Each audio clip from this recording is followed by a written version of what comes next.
변신이라는 작품으로 잘 알려진 대작가 프란츠 카프카는 아버지에게 보낸 편지라는 글에서 감옥에 갇힌 죄수의 이중적 욕망에 대한 딜레마에 대해 이야기합니다. 말이 좀 어려운데요. 뜻은 간단해요.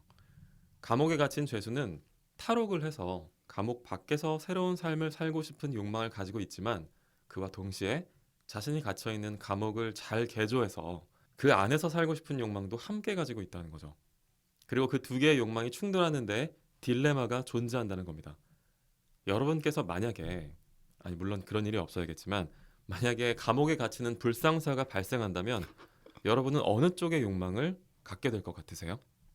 사실 감옥에 대한 재미있는 혹은 아이러니한 에피소드들은 되게 많아요.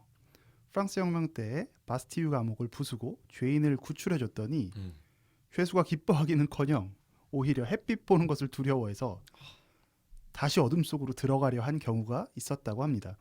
인간은 어쩌면 자신이 처해 있는 상황에서 어떻게든 적응하고 그 안에 머물려는 성향이 있는 게 아닐까 생각이 드는데요. 태생적 보수성? 일종의 보수 DNA가 우리 육체 안에 내재되어 있다는 거죠. 거기에 덧붙여 인간은 언제나 자기 자신이 운이 좋다고 생각하는 존재인 것 같기도 해요. 나치 독일에서 희대의 선동가 요제프 괴벨스의 비서로 근무했었던 브룬힐데 폼젤이라는 여성의 증언록을 보면 이 여성이 이런 말을 합니다. 어쨌든 난 늘 운이 좋았어요. 어떤 순간에건 항상 탈출구가 있었으니까요.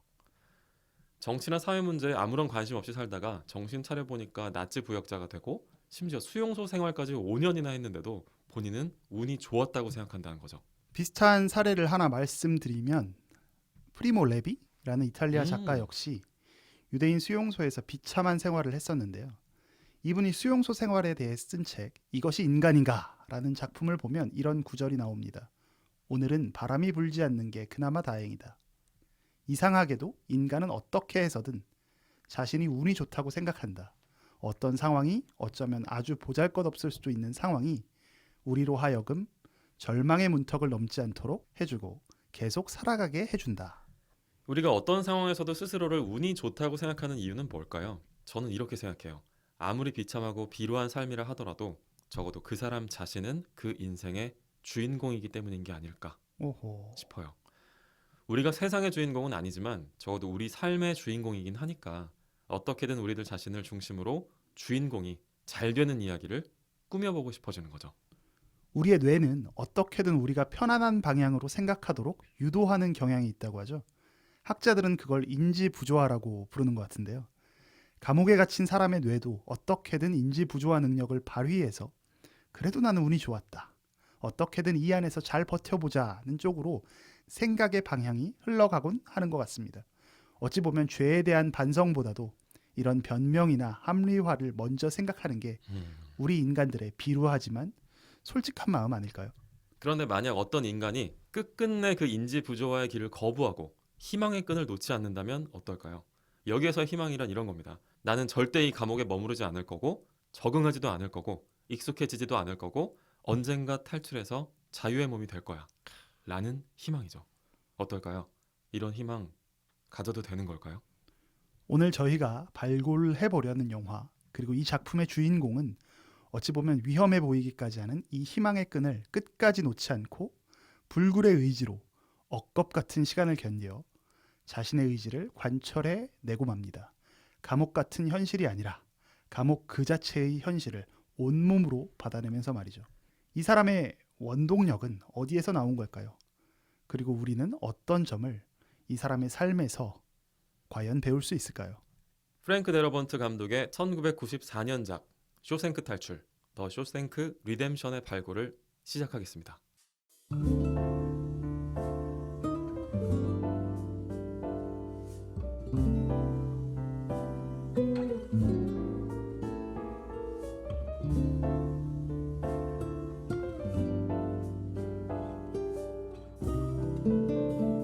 호우 시절로 오세요. 그때 우리가 여기에 있습니다. 안녕하세요. 호시절 원우스입니다. 안녕하세요. 조쿠나입니다. 2022년 3월 이제 벌써 봄 기운이 물씬 나는 배경 속에서 오늘도 녹음을 하기 위해 자리에 앉았습니다. 조 셰프님 이 아름다운 봄날에 어떻게 지내셨어요? 뭐 그냥 네. 늘 비슷하게 지냈습니다. 오늘 좀 기분이 좀 좋아 보이시는데요. 오늘요? 네. 전혀 아닌데 아니에요? 우리가 여전히 멀구나. 되게 오늘 그래도 좀 뭔가 밝아 보이는 아, 날씨에 그 버프를 좀 받은 건가? 그게 아마 본인의 기분이 좋은 것 같아요. 아 저요? 어, 어. 어허 그런가 뭐 그런 걸 수도 있죠. 요새 기분이 좋아 보이시던데. 요새요? 요새 저 굉장히 다사다난한 거 아시잖아요. 우리가 만난 적은 없지만 최근에 갑자기 뭐 단기간에 갑자기 봄이 확 다가왔는데 맞아요. 올해 봄은 좀 특별하기는 하죠. 지난 3월 9일 대선에서 대한민국 제20대 대통령이 결정됐습니다. 국민의힘 윤석열 당선자 어떻게 발음하신다고 했죠? 윤석열? 윤석열이 맞죠. 네, 그게 네. 표준법에 맞다고 하더라고요. 윤석열 당선자가 48.56%를 득표해서 2위를 기록한 이재명 더불어민주당 후보를 불과 0.8포인트 차이로 이겼다고 합니다. 이재명 후보도 표를 굉장히 많이 받았어요. 네, 저는 약간 예상을 좀 빗나간 것 같아요. 어떤 의미에서 누가 더 많이 받았다? 여기서 제가 누구를 지지했느냐를 얘기하는 게 아니니까 네네. 그냥 예상컨대는 음. 윤석열 당선인이 네. 한 5% 정도는 아. 넉넉하게 이길 줄 알았거든요. 뭐 여론조사 결과는 심지어 10%포인트 차이까지도 맞습니다. 나왔었죠. 네. 근데 결과적으로는 두 후보의 표 차이가 불과 24만 7천 표밖에 차이가 안 납니다. 이거 뭐 코로나 하루 1일 확진자 숫자보다도 작아요. 재밌는 건 그 허경영 후보가 네. 허경영 후보에게 투표했던 유권자들이 다 이재명 후보에게 했으면 대통령이 바뀌었어요. 단일화를 당선인이. 했어야 되네. 한 허경영 30만 명 됐죠. 아, 30만 표 받았죠. 엄청납니다. 이번 대선 결과에 대한 단상 혹시 좀 짚어보고 싶은 거 있으세요? 정말 쉽지 않겠구나. 뭐 저희가 이미 지난번 방송에서도 네. 약간 말씀드렸었지만 앞으로의 5년이 정말 쉽지 않겠구나라는 생각을 했고 그 네. 국민들이 갖고 있는 지지 세력이 이렇게 뚜렷하게 네. 반으로 쪼개지니까 맞아요. 이게 참 우리가 통합을 외치고 있지만 그 통합이라는 뭐 꼭 통합해야 되는 건 아니에요, 사실 의견을. 근데 저도 그 말씀에 동의해요. 뭐 꼭 어떻게 통합을 그렇죠. 그렇지만 이게 얼마나 융화되고 과연 더 앞으로 나아갈 수 있을까에 대해서 네. 좀 고민되는 지점이겠다. 지금 그 대통령이 되신 분들과 네. 그쪽 세력도 음. 사실 쉽사리 뭔가를 추진하기 어려울 수 있겠다라는 생각을 하게 됐어요. 네. 보통 저희가 대선에서 패배를 하면 정치 일선에서 물러나는 경우들이 많기는 한데 네. 이번 이재명 후보의 경우에는 일단 본인이 득표를 굉장히 많이 했습니다. 지난번에 문재인 대통령께서 당선되셨을 때의 득표보다 훨씬 많이 했어요. 맞아요. 그러다 보니까 당장 6월로 예정돼 있는 지방선거에서 이재명 체제로 이재명을 당대표로 추대해서 혹은 이재명을 뭐 서울시장이나 경기도지사로 출마시켜서 이 선거를 치를 필요가 있다라고 하는 얘기들이 좀 네. 이른 단계에서 나오고 있는 것 같은데 그런 얘기들을 들으면 혹시 어떻게 생각되세요? 바람직한 건지 혹은 자연스러운 건지. 뭐 자연스럽긴 하죠. 워낙 많은 지지를 받았기 네네. 때문에 네네네. 쉽사리 쳐내지 못할 거다라는 네. 생각은 들어요. 뭐 쳐낸다라는 표현이 좀 웃긴데 그렇지만 지금 사실 이재명 뭐라고 해야죠? 이재명 씨라고 해야 되나요? 이재명 씨가 맞겠네요. 뭐 전 경기도지사 정도로 네. 하죠. 예. 이재명 전 경기지사가 이미 공언하신 것들이 있잖아요. 책임지겠다. 네네네. 뭐 그런 부분들에 대한 부분에 있어서 문제가 없다면 뭐 민주당에서 추대되고 진행되는 거에는 별 무리가 없다라고 생각해요. 근데 이제 그 과정이 어떻게 진행될 것이냐가 사실은 더 중요하겠죠. 법적인 책임 이런 부분이. 저희가 사실 그 5년 전의 시간을 돌이켜 보면 네. 윤석열이라는 인물도 저희 모르지 않았을까요? 5년 전에는? 아니요. 5년 전에는 알았죠. 이름 정도는 알고 있었던 거. 우리가 그때 이제 왜냐하면 네. 박근혜 네네. 탄핵 때 그쵸. 이미 윤석열이 스타가 됐기 때문에 네, 박영수 밑에 있었죠 그때 당시엔. 그 윤석열 검사가 박영수. 5년 뒤에 대통령이 될 거라고 예상한 사람은 몇 명이나 있었을까요? 우리나라에? 5년 후에 대통령이 될 걸 예상한 사람도 아마 없었을 거고 네. 거기다가 지금 국민의힘 그렇죠. 대통령이 되는 것도 사실 네. 예상하지 못했겠죠. 그렇죠. 이렇게 뭐 액티브하게 돌아가는 게 한국 정치다 보니까 앞으로 5년 뒤를 예상하기는 정말 너무 먼 이야기긴 한데 네네. 이재명 전 경기도지사가 다시 한번 민주당 후보로 대선 후보로 나오게 될 수도 있을까요? 가능하겠죠. 왜냐하면 워낙 득표를 많이 했었기 때문에 네. 지난번에 뭐 홍준표 지사도 네네. 다시 나왔었잖아요. 원래. 맞아요. 그러니까 그런 경우들이 꽤 있죠. 문재인 대통령도 뭐 두 번째 재수한 거고. 네네. 그래서 재수 자체는 뭐 문제가 없을 것 같고 네. 할 수 있죠. 지금 현재의 동력 상으로는. 그러나 과연 그 과정에서 살아남을 수 있을까? 사실 우리가 이게 2017년에만 해도 민주당 쪽에서 어땠습니까? 우리는 너무 이제 후보들이 너무 많다. 네. 뭐 박원순도 있었고 안희정도 있고 그렇죠. 또 뭐 이재명도 있다. 음. 이렇게 너무너무 후보가 많다. 네. 그 인물의 풀이 넓어졌다라면서 굉장히 배를 두드렸고 네. 또 어떤 분은 20년 동안은 장기 집권할 수 있다라는 맞아요. 아주 자신감 넘치는 저도 그게 기억나요. 네. 이야기를 했었는데 불과 불과 5년 5년 만에 바뀌었고 그 중에 한 분은 돌아가셨고 그 중에 한 분은 감옥에 가 계시고 한 분은 요번에 떨어지셨죠. 이런 상황이 전개되는 정말 그야말로 다이나믹 코리아이기 때문에 네. 세계 정세를 봐도 우리나라만큼 정치가 재밌는 곳이 있을까? 1년에 선거 한 번씩 꼭 하죠. 네. 뭐 이것저것 하다 보면. 네. 게다가 양당이 둘 다 공이 강하기 때문에 서로 막 5년, 10년 주기를 계속 바꿔요. 맞아요. 그래서 우리나라 정치를 보면 상당히 다이나믹합니다. 근데 맞아요. 저는 오히려 이번에 그런 건 있었어요. 제가 지난 방송에도 말씀드렸지만 이렇게 초박빙 네네. 이미 사전 투표와 출구조사 결과가 7시 반에 3월 9일에 집계되고 나서 네. 발표되고 나서 완전 초박빙이었잖아요. 그렇죠. 기존에 저였으면은 뭐 그 다음 날 출근을 할지라도 뭐 새벽 1-2시까지 봤을 것 같거든요. 안 보셨군요. 근데 그냥 11시에 잤어요. 그러니까 그게 어떤 의미일까? 다시 돌이켜 보면 네. 초박빙인데 그만큼 응원하는 마음은 제가 누구에게 투표했을지라도 네. 좀 사라져 있는 그야말로 비호감 대선을 보여주는 게 딱 저의 심정 아니었을까라는 생각이었거든요. 그 얘기가 좀 기억이 나요. 이번 대선은 윤석열과 이재명의 대결이 아니라 안티 윤석열과 안티 이재명의 대결이었다. 아 정말 맞네요. 정말 전 그 얘기가 공감이 가더라고요. 네.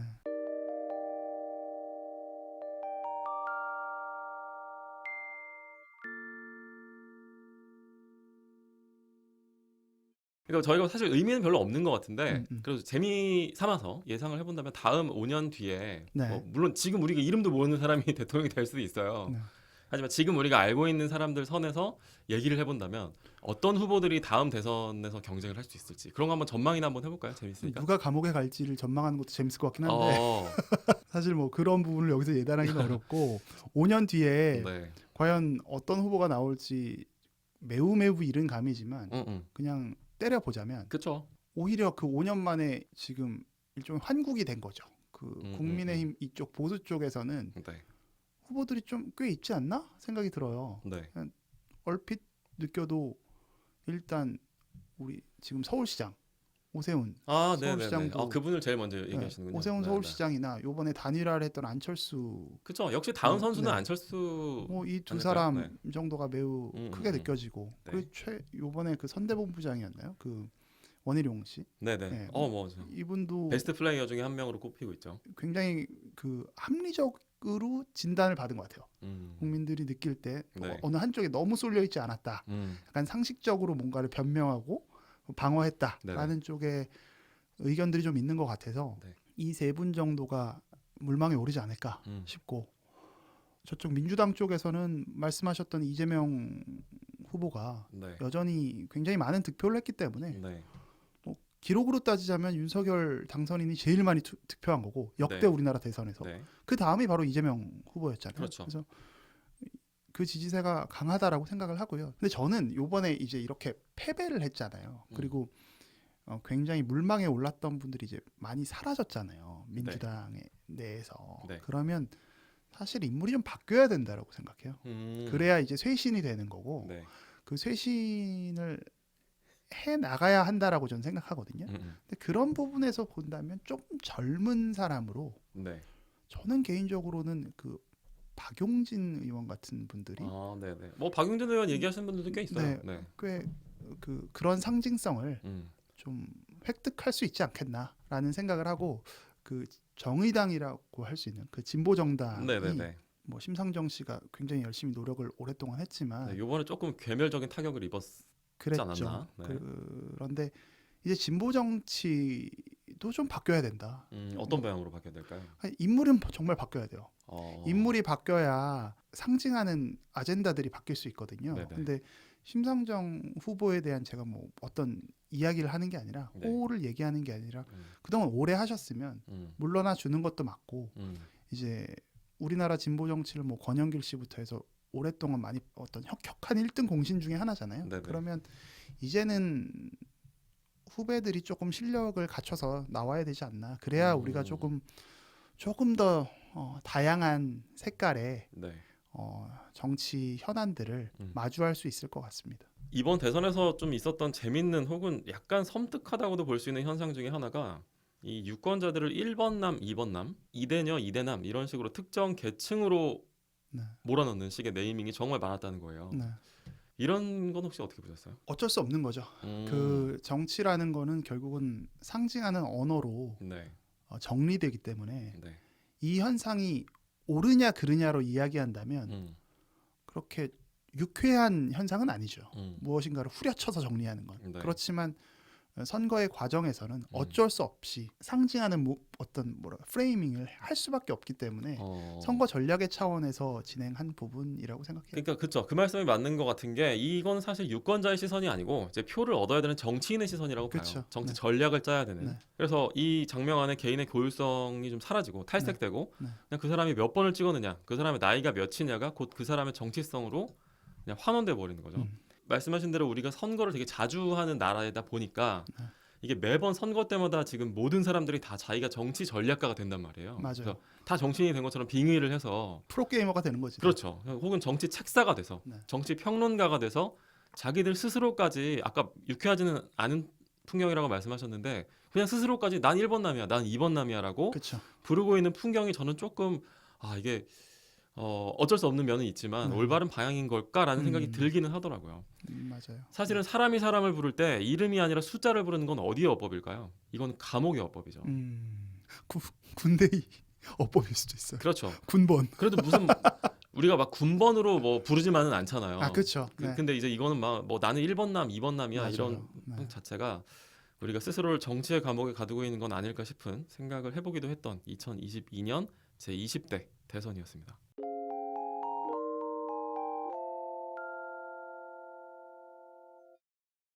네, 저희가 이따가 감옥 영화 얘기할 거여가지고 잠깐 감옥 얘기로 마무리를 했는데 제가 좀 최근에 본 영화 중에 이제 화제 또 개봉작이 하나 있어가지고 그 영화 얘기를 조금 해보고 싶은데 이 영화는 뭔가 네. 아무도 알아주시지 않겠지만 음, 왠지 꼭 개봉한 거 보고 네. 우리끼리 조금 언급을 해드려야 되지 않을까라는 약간의 그 의무감? 그래서 좀 아무도 책임감? 기대하지 않지만 스스로의 어떤 그런 마음이 네. 좀 있었던 것 같아요. 그래서 원우 씨가 한번 더 배트맨을 네. 봤으면 좋겠다라고 네. 이야기를 해주셔서 저도 선거날 봤어요. 저는 사전 투표하고 나서 그러셨군요. 이 시간을 맞춰가지고 네. 선거날에 가서 더 배트맨을 보고 왔습니다. 부지런 어떠셨어요 영화? 영화는 전체적인 톤은 네. 엄청 재밌지는 않았고요. 네. 제 개인적으로. 그리고 크리스토퍼 놀란 감독의 다크나이트 시리즈 중에서 약간 배트맨 비긴스랑 좀 유사한 느낌을 좀 받았었어요. 셋 중에 제일 재미 없으셨던 그 영화 아닌가요? 그 비긴스가 되게 잘 만든 영화인데 되게 정적이죠 좀. 정적이고 오락성이 전혀 없는 느낌이. 아. 전혀까지는 아니지만 네네. 굉장히 절제되어 있는 영화잖아요. 그래서 그런 톤을 좀 받았어요. 네. 그리고 약간 탐정 영화 같은 느낌도 좀 받았고. 네. 어떠셨어요? 오늘 전 영화 안 봤어요. 안 봤어요? 네. 배신감을 되게 느끼고 있어요. 아니 보라고 하더니 뭐야? 아니 셰프님은 보셔야죠 당연히. 나 이 사람 진짜. 난 이제- 당연히 봤을 줄 알았지. 당연한 건 없습니다. 저는 안 봤어요 아직도.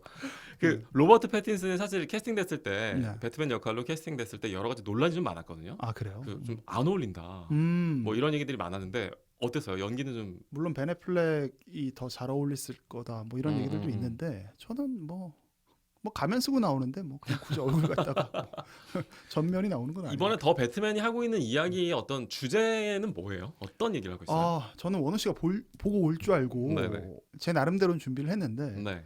얘기해 주세요. 제가 이제 그냥 말씀을 드릴게요. 전 영화를 보고 나서 네. 호흡시절을 하고 나니까 이제 짤막하게 영화를 기록하는 습관들이 생기더라고요. 그 습관은 아주 좋은 네. 습관 아닌가요? 네. 근데 이제 뭐 엄청 길게 기록한 건 아니고 영화 보고 나서 그냥 생각나는 거 딱 적어놓고 영화를 나왔는데 제가 5단어를 적어놨어요. 복수심, 두려움, 존재, 고독, 등불. 이 5단어였거든요. 네. 이 5단어는 크고 작게 그동안 배트맨 시리즈에서 계속해서 나왔던 내용들이 아닐까 싶어요. 복수심이나 두려움이나 존재나 고독이나 등불. 그렇네요. 이제 등불이라는 거는 조금 생소하시면 이제 어떤 선택을 하느냐, 어떤 방향을 가져가느냐, 그러니까 이런 결정의 내용으로 저는 의미를 하는 거고요. 네. 그래서 배트맨 시리즈는 매번 존재와 정체성에 대한 질문을 일종의 시그니처처럼 깔고 들어가고 있잖아요. 네. 이 점이 배트맨 시리즈의 특별함이기도 하고 다시 말하면 자칫 반복되는 지루함으로 느껴지는 제약이 되기도 하지요. 그렇죠. 다만 더 배트맨이 갖고 있는 기존 배트맨 시리즈와의 차별성은 자신의 존재를 아예 대놓고 존재 이유를 복수심이다라고 공표하고 있어요. 로버트 패티슨의 배트맨은 네. 그냥 복수심이라고 얘기를 합니다. 아예 대사 중에. 네. 그래서 기존의 배트맨 시리즈는 복수심을 깨닫게 되는 것, 즉 수용하게 되는 것까지의 혼란이나 혼돈의 과정을 거치는 면이 있거든요. 네. 배트맨 비긴즈가 그랬죠. 근데 네. 그 복수심을 좀 초월할 필요가 있다라고 하는 그렇죠. 메시지로 연결되지 않나요? 그 이해해가는 과정이 있는데 여기서는 아예 일단 자기 객관화가 돼서 들어가요. 그런 배트맨이라는 점이 좀 특별했고 좀 차별성이 있었던 것 같고 네.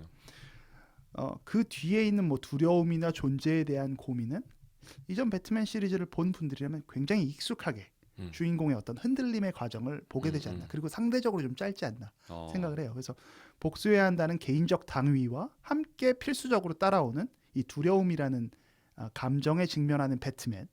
그 안에서 배트맨 스스로 내가 이래도 되나? 이런 거에 대한 성찰적 질문 같은 걸 던지는 과정은 사실 지난 배트맨의 모든 영화에서 거의 답습되었던 패턴이 아닌가 싶거든요. 네. 그럼 약간 반복되는 부분이 좀 있다라고 어쩔 수 없는 것 같아요. 네네네. 이거는 배트맨 영화는. 근데 왜냐하면 리부트이기 때문에 새로운 시리즈가 나오는 게 아니잖아요. 비슷한 그 캐릭터들이 다시 나타나는 거기 때문에. 네네. 그래서 모든 배트맨이 거치는 이 과정에서 역시 그 도식을 따라가고 있는데 마지막에 네. 이런 단계를 거치는데 마지막에 이제 등불이라는 개념이 좀 특별한 것 같아요. 네. 그러니까 결국은 스스로에게 어느 정도 의문이 들기도 하고 위축되기도 하고 고민하는 이 과정을 거침에도 불구하고 결국은 자신이 앞장서서 길을 내겠다는 네. 일종의 고독한 히어로를 선택하는 이제 배트맨의 표현 방식인데 이 방식이 좀 재밌다는 거죠. 왜냐하면 나중에 이제 등불을 딱 들고 나타나는 장면이 있어요. 네. 너무 영화 스폰가? 근데 이 개념이 제가 좀 재밌게 느껴지는 건 아마도 지금이라는 시대에 얽힌 지극히 제 사적인 생각이 투영돼서 그런 것 같아요. 재밌다라고 느껴지는 부분은. 네. 그러니까 리더라는 존재가 사실 어떤 대단한 대안이 있어서가 아니라 네. 그냥 등불을 들어야 되기 때문에 들고 볼 수도 있다. 어떤 방향을 이미 알고 있는 게 아니라 그냥 들고 보자라는 생각을 할 수도 있겠다라는 마음을 요새 가져요. 네. 자신의 행동에 대해서 완전히 답을 내리지 못한 채 그럼에도 불구하고 일단 길은 내야 되니까 등불을 집어들고 있는 것 아닐까라는 지극히 제 개인적인 네. 감상평이었고요. 그래서 이게 이제 이 선택이 지혜로운 것인지는 우리는 알 수가 없잖아요. 네. 그럼에도 불구하고 리더가 견뎌야 하는 것은 길을 내야 하는 책임감에서 자유로울 수 없기 때문에 선택한다. 뭐 이런 마음들을 좀 가졌어요. 왜냐하면 영화는 언제나 현재와 함께 어울리면서 감상의 폭을 넓혀준다라고 생각하는데 시대와 함께. 네. 우리 대선도 마쳤고 그렇죠. 또 최근에 이제 그 우크라이나의 젤린스키 대통령 네. 이런 분들이 많이 회자되고 있잖아요. 네네. 리더에 대해서. 그래서 누군가는 등불을 들었고 사람들은 모여 있는데 과연 그분들이 그리고 우리가 길을 알고 가고 있는 걸까? 아니면 그저 등불을 들기만 한 걸까? 라는 이 현시점과 굉장히 절묘하게 좀 고민이 되더라고요. 그래서 그런 면에서 조금 마지막 부분을 흥미롭게 바라봤었습니다. 얘기를 들으니까 그 대선 상황이나 이제 여러 가지 정치 상황이랑 맞물려서 네네. 그 리더의 조건이나 행태에 대해서 생각하게 되는데 아까 저희가 윤석열 당선자 얘기했었지만은 본인도 아마 등불을 들게 될 거라고 전혀 예상하지 못했을 그렇죠. 거란 말이에요. 근데 이게 현대 민주주의의 재미있는 특징 중에 하나가 예를 들어서 도널드 트럼프 대통령도 맞아요. 의원 경력이 없는 영선 대통령이었던 네, 그렇죠. 거죠. 윤석열 당선인도 마찬가지고 프랑스의 마크롱 대통령도 영선 의원이에요. 그러네요. 그러니까 의정 경험이 없는 대통령인 거죠. 이준석 씨가 상당한 꿈을 꾸겠네요. 그럴 수도 있겠죠. 뭐 꿈은 자유니까요. 근데 이렇게 가다 보면 시대 상황이 그렇게 몰려가다 보니까 시대에 의해서 호출되는 리더들이 있다는 거죠. 호출이란 표현이 아주 절묘한 것 같습니다. 네, 그래서 이게 우리나라에서만 일어나고 있는 일이 아니다 보니까 더 배트맨도 그런 류의 메타포들을 조금 결합시켜 놓은 게 아닌가. 사실 그런 것들이 정치 상황으로 우리가 많이 마주하게 되지만 뭐 기업이나 뭐 여러 가지 뭐 사회생활이나 뭐 개인의 뭐 가족 안에서도 얼마든지 일어날 수 있는 일이기 때문에 그런 일들이 그만큼 많이 일어나고 있다는 뜻이 아닐까라는 생각이 들기도 하네요.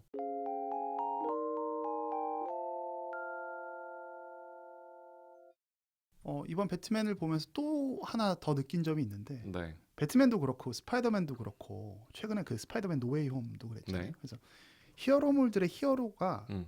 이제 히어로들이 보여주는 액션이나 오락성만이 아니라 이 영화들이 굉장히 아이덴티티에 상당히 천착하고 있다.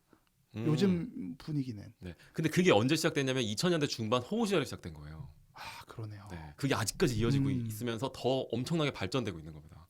왜 이렇게 그러면 이런 부분에 집착할까? 네. 라는 생각을 하면서 봤는데 뭐 그 이유는 정확히는 모르겠는데 네. 요즘 세대가 갖고 있는 특징이 아닐까? 그러니까 나로 MZ 세대. 점점 향하는 거죠. 음. 나에 대한 궁금함과 질문으로. 네. 그래서 결국 이야기를 시작하고 풀어내는 방식에도 이게 영향을 미치고 있지 않나. 즉 어떤 이야기에 몰입하려면 우선 내가 공감해야 한다는 전제가 네네. 깔려야 된다는 거죠. 그래서 가장 개인적인 것이 가장 보편적인 것이다라는 이 명언이 떠오름과 동시에 이런 생각도 하게 돼요. 공감과 몰입이 없다면 네. 타인을 향한 선의나 어떤 일종의 지원이나 응원도 사라져버리는 거 아니야? 라는 갑자기 우려가 프로 걱정러의 생각이 좀 떠올랐어요. 어떤 계기로 인해서요? 그러니까 내가 마음 쓰지 않는다면 내 마음이 함께 고통받지 않는다면 내가 공감할 수 없다면 그 선행이나 어떤 좋은 행동들도 의미가 없어라고 생각이 돼버리는 게 아닐까. 그래서 과연 이렇게 접근하는 게 과연 맞을 것인가? 이게 좋은 세상을 향하는 방법일까? 굳이 모든 것에 다 몰입해야 하나?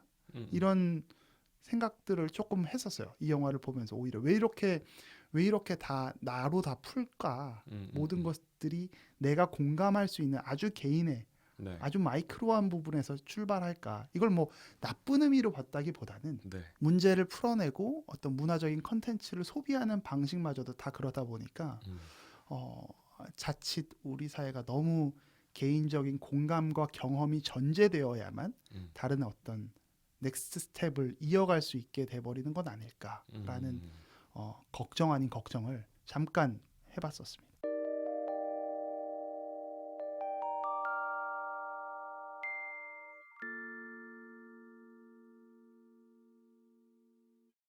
네, 오늘 저희가 둘이서 되게 오랜만에 녹음실에 와서 녹음하는 기분이었어서 쇼생크 탈출 오프닝 멘트로 시작해서 뭐 대선 얘기, 배트맨 얘기까지 나눴는데 다음 에피부터 본격적으로 쇼생크 탈출 발굴을 시작을 해보도록 하겠습니다. 쇼생크 탈출 진짜 오래 기다리시네요. 얼마나 대단한 영화이길래 이렇게 예고편을 오래 끄는지 바로 다음 에피부터는 정말로 발굴을 시작하도록 하겠습니다. 영화는 시대를 반영합니다. 하지만 시대를 사는 것은 바로 우리 각자 자신들이겠죠. 부디 오늘 하루도 영화로우세요.